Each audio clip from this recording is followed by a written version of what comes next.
अरे बेटा राज, हाँ पिताजी। बैठ।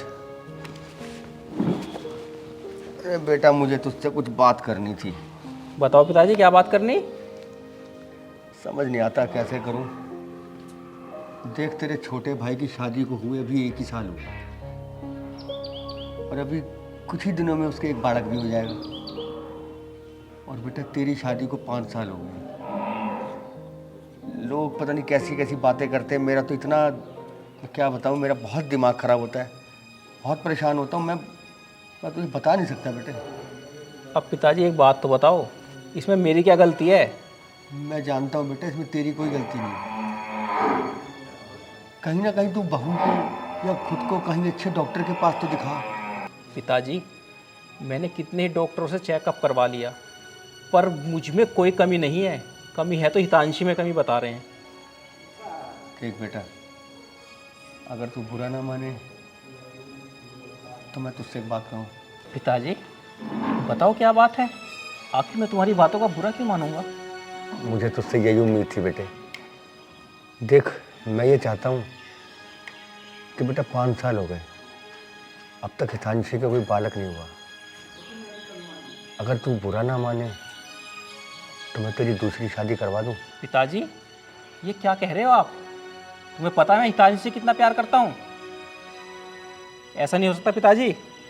देख बेटा, मैं मानता हूँ तेरी बात कि तू हितांशी से बहुत प्यार करता है, लेकिन बेटे गांव वाले बड़ी उल्टी सीधी बातें करते हैं। इनको नहीं पता कि क्या बात है, ये सब तुझ में कमी निकालते। बेटा तू मान जा मेरी बात।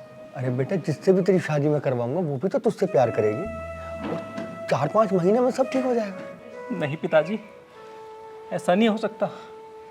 मैं अपनी पत्नी को नहीं छोड़ सकता। अरे बेटा राज, तू मेरी बात को क्यों नहीं समझता? कल छोटी वाली बहू के बच्चा हो जाएगा, फिर लोग अजीब अजीब तरह की बातें करेंगे। मैं क्या जवाब दूंगा लोगों को?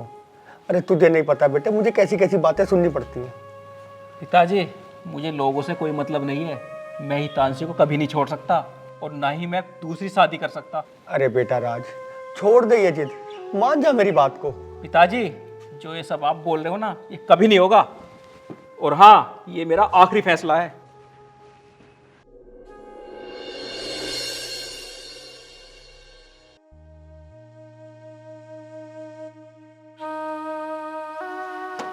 अरे राज, ओ बेटा राज। आया पिताजी। अरे बेटा जल्दी कर, खेतों में भी जाना है।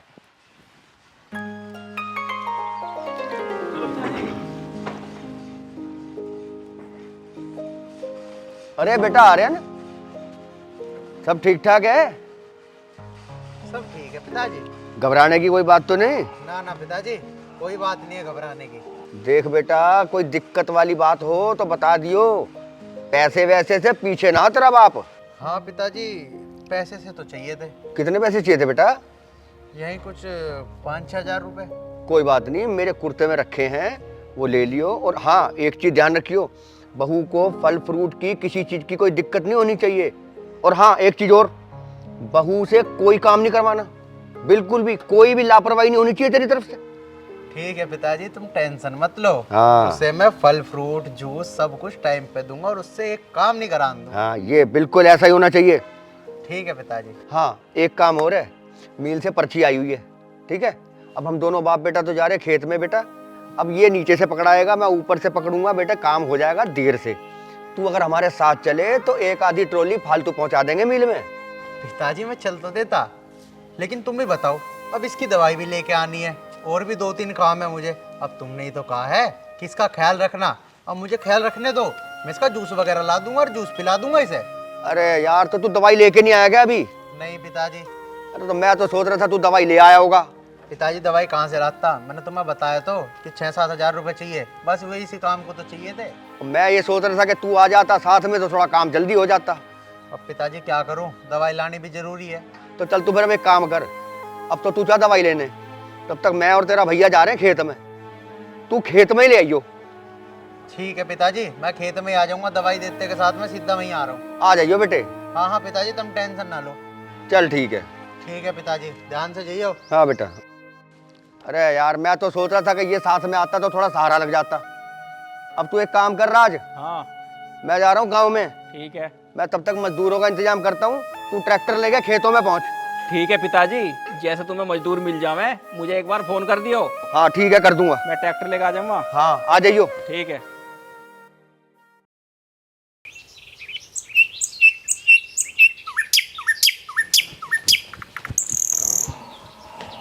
पिताजी कैसे परेशान से बैठे हो? अब क्या बताऊं बेटा, तेरा बड़ा भाई मेरी सुन के राजी नहीं है। तू एक बार समझाना उसे, शायद वो तेरी बात मान जाए। क्या समझाऊं मैं पिताजी, मैं कुछ समझा नहीं। देख बेटा, अभी 4-5 दिन में भगवान ने चाहा तो तेरे घर में भी कोई एक नन्ना मुन्ना सा बच्चा आ जाएगा। और जबकि तेरे बड़े भैया राज की शादी को आज पूरे 5 साल हो चुके हैं। मैं बस इतना चाहता हूँ कि अगर तू कहे तो मैं उसकी दूसरी शादी करवा दूं, पर वो मानता ही नहीं। पिताजी अब इसके बीच में मैं क्या बोल सकता हूँ? अगर भैया नहीं राजी हैं, नहीं करना चाहते शादी, तो तुम छोड़ो ना। तो बेटा मैं कैसे छोड़ दूं? बाहर समाज दुनिया कैसी कैसी बातें करती है। मैं जाता आता हूँ, मैं सुनता हूँ, मुझे बड़ा दुख होता है बेटे। पिताजी वो बात तो सही है, लेकिन इसका मतलब ये तो नहीं कि हम हितांशी भाभी की जिंदगी खराब कर दें और उनकी कहीं और शादी करा दें। मैंने ये कब कहा बेटा कि हितांशी भाभी को हम छोड़ देंगे? अरे बेटा शादी हो जाएगी, 4-5 महीने में सब ठीक ठाक हो जाएगा। पिताजी मेरे तो कुछ समझ नहीं आ रहा, क्या ही कहूँ मैं। अरे बेटा मैं ये कब कह रहा हूँ कि हम हितांशी को निकाल देंगे। अरे बेटा शादी हो जाएगी तो कम से कम उसका एक बच्चा तो होगा, कम से कम राज का वंश तो चलेगा, और फिर 5-6 महीने में दोनों बहनें घुल मिल के रह लेंगी। अरे कम से कम बेटा ये तो सोच, ये जो दुनिया इतनी बातें करती है, समाज इतनी बातें करते, कम से कम इनका मुंह तो बंद हो जाएगा एक बार को। पिताजी चलो मैं राज भैया से बात कर लूँगा। बाकी हितांशी भी किसी की बेटी है, किसी की बहन है, उसकी ज़िंदगी बर्बाद करते हुए अच्छा तो नहीं लग रहा। लेकिन आप कह रहे हो, फिर भी मैं राज भैया से बात करके तुम्हें बता दूंगा। बस बेटे मैं चाहता हूँ कोई मेरी भी भावनाओं को समझे, बाकी जैसी तुम्हारी इच्छा। ठीक है पिताजी, मैं राज भैया को बुलाता हूँ, उनसे बात करते हैं। राज भैया, राज भैया। भाई नमस्ते पिताजी। राज भैया तुमसे कुछ बात करनी थी। बात करनी थी? हाँ जी। हाँ बता सकता है। पिताजी कह रहे हैं कि इतने साल हो गए तुम्हारी शादी को, तुम्हारे कोई बच्चा भी नहीं हुआ, गांव वाले नई नई बात बना रहे हैं, तो तुम दूसरी शादी कर लेते। देख भाई, मैंने पिताजी से उस दिन भी कही थी और आज मैं तेरे से भी कह रहा हूँ, मैं दूसरी शादी बिल्कुल नहीं करने का। भैया पिताजी जो कुछ भी कह रहे हैं तुम्हारी भलाई के बारे में तो कह रहे हैं, और तुम्हें नहीं पता शायद भैया कि ये गांव वाले तुम्हारे बारे में कितनी गलत गलत अफवाह उड़ा रहे हैं। और मुझे पता है तुम हितांशी भाभी से कितना प्यार करते हो, लेकिन पिताजी ने भी मुझे बता दिया कि हितांशी भाभी को हम कहीं नहीं भेजेंगे, हितांशी भाभी भी इस घर में रहेंगी, और जो हम तुम्हारी दूसरी शादी करेंगे ना वो भी इस घर में रहेंगी। तीनों बहुएं एक साथ मिलजुल के रहेंगी भैया, और तुम्हारा बच्चा हो गया तो इन गांव वालों के जुबान भी बंद हो जाएगी, और पिताजी को भी इस गांव में दोबारा से वही इज्जत मिल जाएगी। थोड़ी सी सोचो भैया, थोड़ी सी सोचो। आर्यन, अब तक तो पिताजी ऐसी बात करते थे, अब इनकी बातों में आके तू भी ऐसी बात करने लगा। चलो ठीक है, मैं कर लूंगा दूसरी शादी, मगर एक बार मैं हितांशी से जरूर पूछूंगा। ठीक है भैया, तुम कर लेना हितांशी भाभी से बात, और मुझे तुमसे यही उम्मीद थी कि तुम मेरी बात जरूर मानोगे।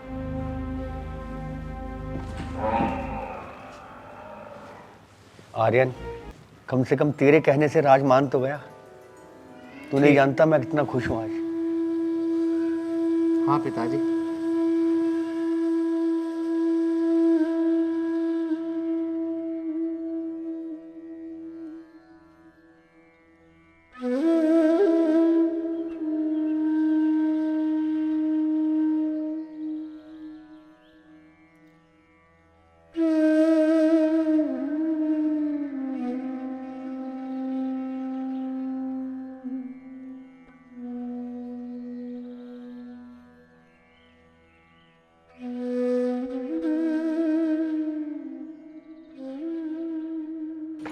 हितांशी, हाँ जी।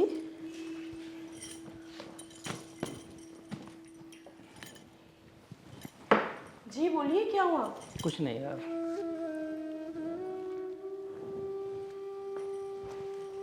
क्या हुआ बोलो। कुछ नहीं। और ठीक हो हितांशी?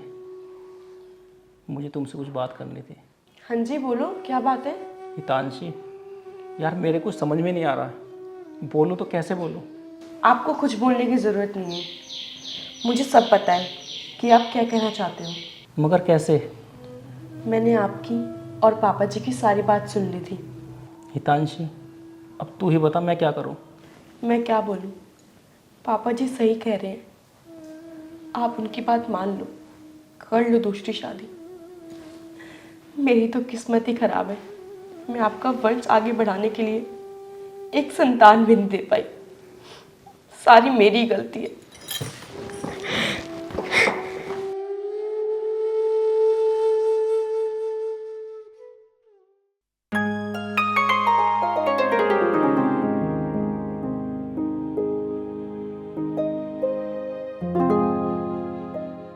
अरे आर्यन, ओ आर्यन, अरे बेटा आर्यन। हाँ पिताजी। अरे बेटा नीचे आ। अच्छा, आया अभी।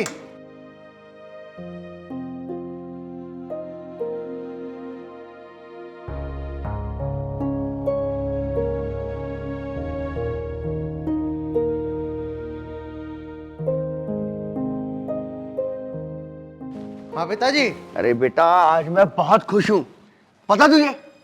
क्या हुआ पिताजी? अरे बेटा आज मैं तेरे भैया राज का रिश्ता एक बहुत अच्छे घर में करके आया हूँ। अच्छा पिताजी, ये तो बहुत अच्छा किया तुमने।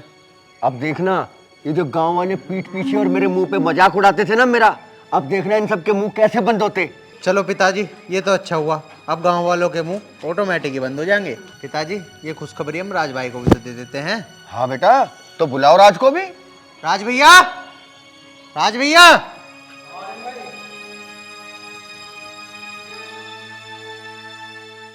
भैया जिस दिन का पिताजी को बेसब्री से इंतजार था ना, वो दिन आ चुका है। पापा ने ना तुम्हारा रिश्ता पक्का कर दिया है।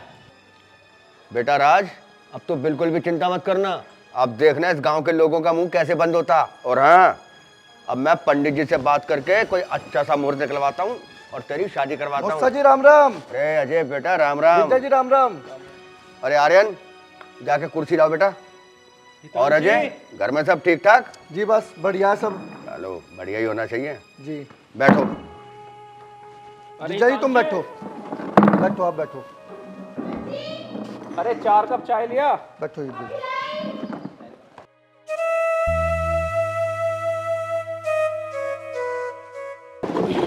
और बताओ जी कैसा आना हुआ? बस जी ऐसे ही को काम था थोड़ा सा, मैं कहा चल भाई बहन के दौरे को घूमता चलूं। और हाँ जीजा जी, तुम कैसे मुंह से लटका के बैठे हो, क्या बात है? अरे कुछ नहीं अजय, कोई बात नहीं। और हाँ अजय बेटा, कुछ दिनों में इस घर में शादी है और तुम्हें जरूर आना है। जी बिल्कुल आ जाओगे। अरे भाई तू ले चाय पी। चाय।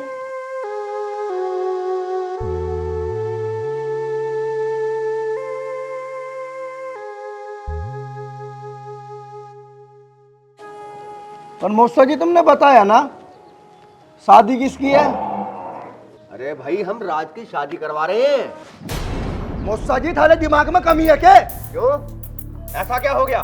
तुम हितांशी बहन के उत्ते सत्ते जीजा जी का ब्याह दूसरा कैसे करा सको?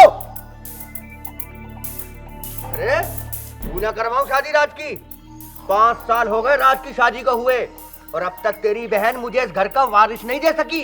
इसको देख आर्यन को, अभी इसकी शादी को 1 साल भी पूरा नहीं हुआ और अभी मुश्किल से 1-8 महीने में मेरे घर में बच्चों की किलकारियां गूंजेंगी। इसका मतलब मौसा जी मेरी बहन के अगर बालक नहीं हो रहे तो तुम इसका दूसरा ब्याह कैसे करा दोगे? अरे अगर तेरी बहन हमें हमारे घर का वारिस ही नहीं दे सकती तो उसकी हमें यहाँ कोई जरूरत नहीं है, ले जा इसे साथ में ही। पर बहन माँ तो यूं कह रही थी कि तू पेट से है, उसे जाके ले आइए, यहाँ कुछ खाओगे पिएगी तो उसके गांठ में लगेगा। हितांशी, ये अजय क्या कह रहा है? ये सच बोल रहा है। मैं पेट से हूँ। ये बात तुमने पहले क्यों नहीं बताई? क्या बताती? हाँ, आपके पिताजी कहीं और आपका रिश्ता तय कराए। उनकी बात को अब मानो, ये मैं नहीं चाहती थी। मैंने आपको कुछ नहीं बताया। अरे तुमने इस बेचारी के साथ इतना सब कुछ किया, पापा जो करते कर लेते, कम से कम तुम तो ना करते। और हाँ, रही बात वंश की, तुम्हें वंश ही तो चाहिए था, मैं दे तो रही हूँ, मैं हूँ तो इसकी छोटी बहन। अरे तुम लोगों को ना थोड़ी सी शर्म आनी चाहिए। नैना, आर्यन, तुम इसको हॉस्पिटल लेके जाओ। नहीं नहीं, मैं ठीक हूँ। चल बहन, तू मेरे साथ घर चल। अरे रुको अजय, ये कहीं नहीं जाएगी। वाह जीजा वाह, आज तुम्हें पता चल गया ये पेट से है, तो तुम रंग बदल रहे हो। तुम्हें तो इसका जब साथ देना चाहिए था, जब इसको तुम्हारी सबसे ज्यादा जरूरत थी, और आज तुम इसको रोकना चाहते हो। चल बहन, तू चल, यहाँ खड़ी क्या कर रही है, चल। बहू रुको, तुम कहीं नहीं जाओगी। अजय, सारी गलती मेरी है। मैं ही लोगों और गांव वालों की बातों में आकर न जाने कैसी कैसी बातें सोचने लगा था। वंश, परिवार और इन चक्करों में न जाने मैंने बहू के साथ कैसे कैसे अत्याचार करे। अरे बेटा, मैं तो ये भी भूल गया था कि बहू भी बेटी की तरह होती है। बस अपने वंश के चक्कर में मैं पता नहीं क्या क्या सोचने लगा। लोगों की बातों में आकर मैं अपने बेटे की दूसरी शादी करवाने जा रहा था। हो सके तो मुझे माफ़ कर देना बेटा, हो सके तो मुझे माफ़ कर देना। और बहू, तेरा तो मैं सबसे बड़ा गुनाहगार हूँ, सबसे बड़ा तो मैं तेरा गुनाहगार हूँ, जो तेरे होते हुए मैं राज की दूसरी शादी करवा रहा था। हो सके तो मुझे माफ़ कर देना बहू, हो सके तो मुझे माफ़ कर देना। नहीं, आप मुझसे माफी मत मांगिए। भाभी, कहीं ना कहीं मैं भी आपका गुनहगार हूँ, मुझे भी माफ़ कर देना। नहीं आर्यन, कोई बात नहीं। बहन, तू खड़ी खड़ी इन सबकी बातें क्या सुन रही है? चल तू। नहीं भैया, मैं कहीं नहीं जाऊंगी। मैं जब घर से विदा हुई थी ना, तो मेरी माँ ने बोला था, अब वही तेरा घर है, तेरा ससुराल ही तेरा सब कुछ है। वैसे भैया, माँ बाप के यहाँ से उसकी डोली उठती है, और अर्थी तो ससुराल से ही उठती है। और इन्होंने जो कुछ भी किया, कुछ सोच समझ कर ही किया होगा, इनकी भी कोई गलती नहीं है। अब आपको जाना हो तो आप जा सकते हो, मैं कहीं नहीं जाऊंगी। ठीक है तो बहन, जैसी तेरी मर्जी। जब कोई बालक नन्ना होगा, हम तो आ जाएंगे रसगुल्ले तो खान। राम राम जी। राम राम।